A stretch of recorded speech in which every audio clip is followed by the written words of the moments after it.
Hello दोस्तों, इस video में हम लोग जानने वाले हैं पलासी और बक्सर के युद्ध के बारे में। तो पलासी का युद्ध, बक्सर का युद्ध कब हुआ था, ये हम जानने वाले हैं। तो पहले हम चाहते हैं कि आप लोग पहले ये जानिए कि पलासी और बक्सर का युद्ध क्यों हुआ था। ये जानने के लिए आपको थोड़ा इतिहास की गहराई में जाना होगा। तो मैं चाहता हूँ कि अब क्वेश्चन, चूँकि अब वो ज़माना नहीं रहा कि पलासी का युद्ध कब हुआ था, किसके किसके बीच में हुआ था, कौन गवर्नर जनरल था, सिराजुद्दौला कहाँ का नवाब था, अब ये सब नहीं आ रहा है क्वेश्चन। अब पूरा क्वेश्चन घुस घुस के पूछ रहा है। इसलिए आप लोग टेंशन मत लीजिए। आज के बाद अगर आपको पलासी का युद्ध हो चाहे बक्सर का युद्ध हो, इससे एक भी प्रश्न गलती नहीं होगा। अगर कोई पूछे कि पलासी का युद्ध, बक्सर का युद्ध क्या है, आप बैठा करके पढ़ा दीजिएगा, यानी कि पढ़ो ऐसे कि पढ़ा दो किसी को। तो चलिए स्टार्ट करते हैं। आखिर क्या कारण था कि पलासी और बक्सर का युद्ध हुआ। तो बात है 1740 ईस्वी का। तो 1740 ईस्वी में जो बंगाल का जो नवाब था, उस समय पूरा बंगाल पर कब्जा किसका था? मुर्शीद कुली खां का था। अब मुर्शीद कुली खां अकेला व्यक्ति था और इसका एक वो बेटा था जिसका नाम था सरफराज खां। चूँकि बंगाल काफ़ी बड़ा क्षेत्र था तो ये अकेला देखभाल नहीं कर पाता था, तो कहा कि बेटा एक काम करते हैं, एक आदमी को रख लेते हैं। इन्होंने एक दीवान को रख लिया। क्या रख लिया? अपने अंदर काम करने वाला आदमी को रख लिया, दीवान। कहता है कि नौकर को भी उतना ही आप अगर किसी के साथ में रखते हैं तो वो सब कुछ सीख जाता है। हुआ कुछ ऐसा ही। ये अलीवर्दी खां क्या किया? अब इसी के यहाँ रहने लगा और इसी के अंदर कामकाज करने लगा। लेकिन ये राजकाज के बारे में सब कुछ जान गया था। समय के साथ क्या होता है कि मुर्शीद कुली खां का मृत्यु हो जाता है। जब मुर्शीद कुली खां का जब मृत्यु हो जाता है, सरफराज खां कहता है कि कोई बात नहीं, मेरा पापा मरा है तो हम गद्दी पर बैठेंगे।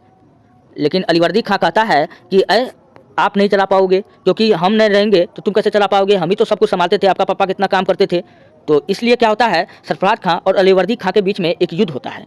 कब होता है? वो होता है 1740 ईस्वी में। कब होता है? 1740 ईस्वी में। इस युद्ध को हम लोग नाम देते हैं गिरिया का युद्ध। क्वेश्चन पूछेगा गिरिया का युद्ध कब हुआ था? 1740 ईस्वी में। इस युद्ध में कौन जीता था? सरफराज खां हार गया था और अलीवर्दी खां जीत गया था। दोस्तों, पलासी और बक्सर का युद्ध का जड़ ही यही है, इसलिए मैं आपको बता रहा हूँ। वो तो बताना ही है, आप लोग टेंशन बिल्कुल मत ले। आप लोगों को पलासी का युद्ध, बक्सर का युद्ध भी बताया जाएगा, लेकिन इससे पहले आप लोग ये जानिए। आप लोग अगर इतना समझ लेते हैं तो आप लोग किसी को भी पढ़ा सकते हैं। तो चलिए हम लोग जानते हैं। गिरिया का युद्ध हो गया। अब क्या हुआ? अलीवर्दी खां जीत गया। अलीवर्दी खां जीत गया। अलीवर्दी खां का एक को बेटा नहीं था बेचारा। इसको जो था 3 गो बेटी था। क्या गो बेटी था? 3 गो बेटी था। एक का बेटी की शादी किया था बांग्लादेश के ढाका में, दूसरा का शादी किया था पटना में, और तीसरा का शादी किया था पूर्णिया में। कई लोग तो पता भी नहीं होगा कि पूर्णिया में युद्ध हुआ था। तो छोड़िए वो सब बात। चलिए, जो ढाका में किया था वहाँ पर जो इसकी मौसी, जो ढाका में जो किया था वहाँ पर कौन थी? घसीटी बेगम। कौन बेटी थी? घसीटी बेगम। एक तो बेटी का नाम याद रख लीजिएगा। अलीवर्दी खां का एक बेटी का नाम क्या था? घसीटी बेगम। जो पटना में किया था सिराजुद्दौला, वहाँ का नवाब कौन बन गया? सिराजुद्दौला बन गया। और ये क्या था? अलीवर्दी खां का नाती था। इस प्रकार घसीटी बेगम और सिराजुद्दौला क्या हुआ? मौसी न हो गया सिराजुद्दौला का। और पूर्णिया में कौन था? इसका मौसा था शौकत जंग। कौन था? शौकत जंग। तो जब एक समय ऐसा आया कि अलीवर्दी खां भी मर गया। अलीवर्दी खां मर गया तो शौकत जंग चाहता था कि मेरा बेटा गद्दी पर बैठे। घसीटी बेगम चाहती थी कि मेरा बेटा गद्दी पर बैठे। सिराजुद्दौला तो पहले से ये था, वो ये अपने पापा की जगह पर बैठले था। तो सिराजुद्दौला फिक्स था, ये दोनों चाहता था। तो लेकिन सबसे पावरफुल व्यक्ति कौन था? सिराजुद्दौला था। तो फाइनली सिराजुद्दौला से कोई एक युद्ध होता है इसी बीच। और ये युद्ध कब होता है? पूर्णिया में होता है। चलिए, इसी युद्ध को हम लोग नाम देते हैं मनिहारी का युद्ध। तो पूर्णिया के शासक शौकत जंग और सिराजुद्दौला के बीच में एक युद्ध होता है कटिहार के मनिहारी वाला क्षेत्र में। इस युद्ध का नाम क्या देते हैं? मनिहारी का युद्ध। इस युद्ध में कौन जीता था? इस युद्ध में सिराजुद्दौला जीता और शौकत जंग मारा गया। जब शौकत जंग हार गया तो मौसी जो थी इसकी, घसीटी बेगम, बहुत चालाक थी। वो समझ गई कि सिराजुद्दौला पावरफुल व्यक्ति है, अभी हम मान लेते हैं कि भाई भांजा सिराजुद्दौला तुम गद्दी पर बैठ जाओ। लेकिन इसका मन में छल था, ये सोच रही थी कि जब कभी मौका मिलेगा तो सिराजुद्दौला को हम सबक सिखाएंगे। लेकिन अभी उसके पास उतना क्षमता नहीं था कि सिराजुद्दौला का बाल बाका कर सके। तो इसलिए वो मान गई, क्योंकि वो शौकत जंग का हाल, घसीटी बेगम शौकत जंग का हाल देख चुकी थी। इसलिए अब फाइनली पूरा, अब जो नवाब कौन बन जाता है? सिराजुद्दौला बन जाता है। और सिराजुद्दौला जब नवाब बना,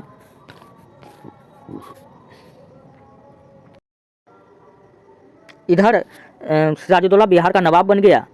इधर क्या हुआ, थोड़ा सा इतिहास की गहराई में आपको लेकर के चलते हैं। इंग्लैंड और फ्रांस दोनों एक दूसरे का दुश्मन है। ये दोनों आपस में लड़ते रहता था पहले भी। हम लोग जानते भी हैं कि 100 वर्षीय युद्ध जो हुआ था, जिसे हम लोग गुलाबों का युद्ध कहते हैं, वो किसके बीच में हुआ था? इंग्लैंड और फ्रांस के बीच में हुआ था।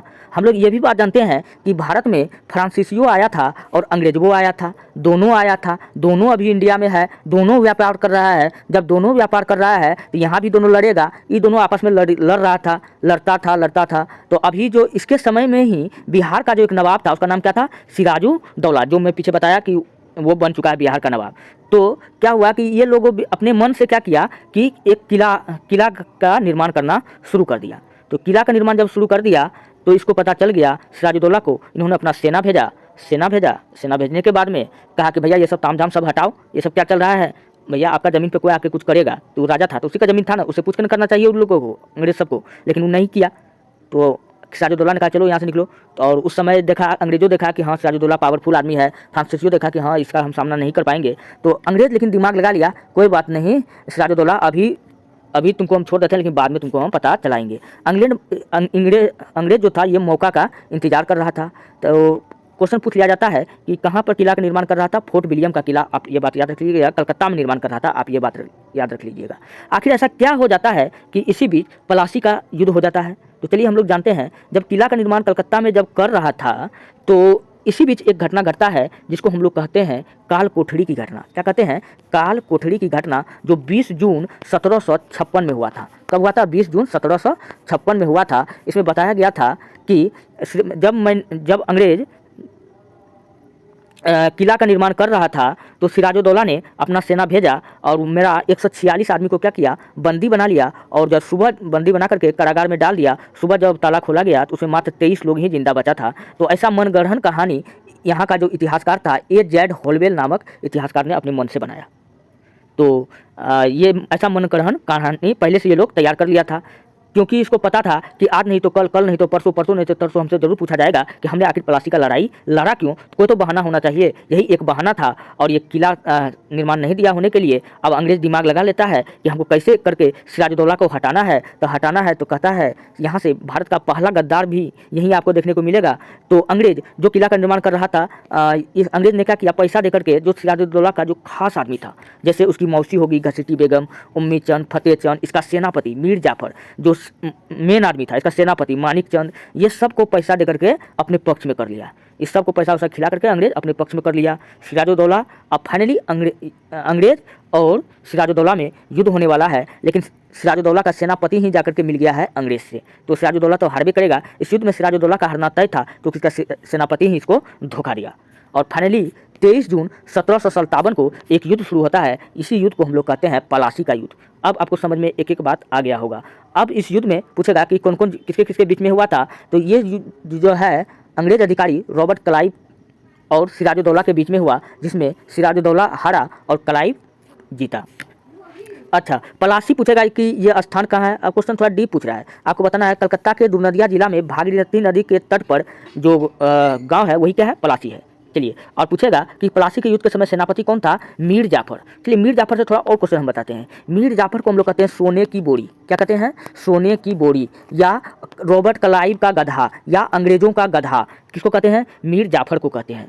तो इतना सारा आप मीर जाफर से याद रख लीजिएगा। अब क्या होगा कि सिराजुद्दौला हार गया, अब अगला नवाब कौन बनेगा, मीर जाफर बनेगा। क्योंकि मीर जाफर को कहा गया था कि तुम सिराजुद्दौला को हटाओ, तुमको हम नवाब बना देंगे। तो इसलिए मीर जाफर क्या हो गया कि अब बंगाल का राजा बन गया। और ये क्या करता था, बहुत सारा धन लुटाता था, इसलिए इसे सोने की बोरी कहा गया। और रॉबर्ट क्लाइव का गधा कहा गया, अंग्रेजों का गधा कहा गया, क्योंकि उसी के इशारे पे ये काम करता था। तो प्लासी का युद्ध समझ में आ गया आप लोगों को। तो और इसके बाद में क्या हुआ कि मीर जाफर के बाद में इसका एक दामाद था, उसका नाम था मीर कासिम। क्या नाम था? मीर कासिम। ये दिमाग लगा लिया, अच्छा मतलब अंग्रेज सरकार को जितना खुश करेंगे उतना हमको ऊंचा पद मिलेगा। मीर जाफर का दामाद मीर कासिम क्या किया, और अंग्रेज का काफ़ी तारीफ करने लगा। और ये भी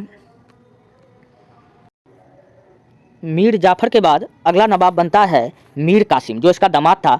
इन्होंने भी सेम काम किया। इन्होंने सोचा कि हम जितना हो अंग्रेज सरकार को पुरस्कार देंगे, धन दौलत लुटाएंगे, वो खुश रहेगा। अंग्रेज ने क्या किया, एक कठपुतली को खड़ा कर दिया। मीर कासिम जो अंग्रेज के इशारों पे काम करता था, ये खूब धन दौलत लुटाता था ब्रिटिश को। जब लुटाते जब तंग आ गया तो बात आया 1717 का फरमान का। उसमें बताया गया कि भारत का जो सामान है, भारत का जो व्यापारिक सामान है, वो महंगा होगा ब्रिटिश के सामान की तुलना में। अब ब्रिटिश सामान सस्ता होगा तो वो आदमी लेगा, भारत का सामान महंगा होगा इसको कोई खरीदेगा नहीं। तो ये सब चीज़ देखते हुए मीर कासिम को लगा कि कहीं न कहीं हम लोगों के साथ गलत हो रहा है। तो मीर कासिम ने क्या करता है, अब अंग्रेज के खिलाफ षड्यंत्र रचना शुरू कर देता है। जब वह षड्यंत्र रचता है तो ये यहाँ से क्या करता है, भाग जाता है। और यहाँ से भाग करके ये कहाँ चला जाता है, ये चला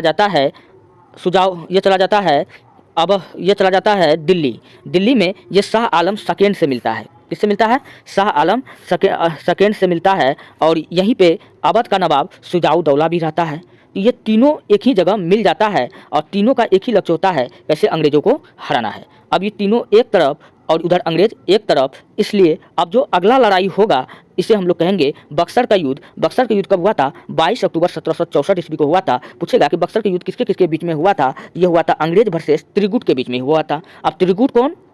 मीर कासिम और अवध का नवाब शुजाउद्दौला और दिल्ली का मुगल बादशाह शाह आलम सेकेंड। देखिए भैया, बक्सर का युद्ध इतिहास में काफ़ी मायने रखता है, क्योंकि अनजाने में ही सही, लेकिन मुगल क्या हो गया था? पराजित हो गया था। इसलिए पूरा भारत, जब हम कह दे कि जब मोदी जब सरेंडर कर देगा, हम लोग का जो प्रधानमंत्री है जब वो सरेंडर कर देगा कोई देश के सामने, तो हम लोग को तो ऑटोमेटिक सरेंडर करना पड़ेगा। तो वही बात यहाँ पर हुआ था कि गलती से मुगल बादशाह यहाँ पर हार जाता है।